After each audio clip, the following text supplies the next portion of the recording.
Owen Baya. All right, yeah.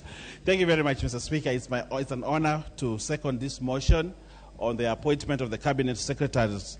Mr. Speaker, I would like first to congratulate you for taking time to guide the committee throughout all those many days and spending many hours actually to chair the meeting and to guide the committee until we produce the final report. I would also like to thank the leader of majority and the leader of minority and the teams that came in to form the appointment committee of this House for sitting for those many hours, and the staff of Parliament who braved many hours to ensure that we were able to produce this report. Mr. Speaker, this report is pursuant to Article 152 of the Constitution, where the President has the power to nominate Cabinet Secretaries, but also it is paramount that Parliament vests them, looks at them, and eventually nominates them for appointment by the President. In his wisdom, Mr. Speaker, in his wisdom, the President chose to pick Kenyans to run the cabinet, Kenyans from all walks of life. In his balance, he looked at regional balance, he looked at gender, he looked at the whole country and said, this is the team that I would like to work with to move this country forward. Honorable Speaker, when you look at the cabinet that President William Ruto appointed, he put everybody there. He looked at politicians, gave them some slots. He looked at technocrats, gave them some slots.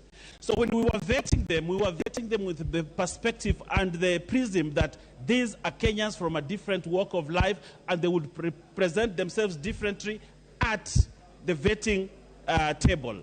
And therefore, Mr. Speaker, when the appointment committee looks at them, what law do they use? They use the Public Appointments Act, which is an act that allows us to look at certain aspects. What is their education background? Do they qualify in terms of their diversity? Do they qualify in terms of the qualifications that the President has looked at? And if you look at all these cabinet secretaries that were nominated by the President, you see people, Kenyans who are ready to serve this country as they presented themselves during vetting. Mr. Speaker, the issues that the minority report brings out on the nomination of one Aisha Jumwa and Mitika Linturi. The report, if you look at the main report, it actually is very clear on the findings of the committee on appointments.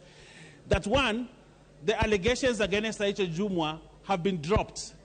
The family itself withdrew the charges. The allegations against Mitika Linturi, these are cases that are civil cases, they're civil matters.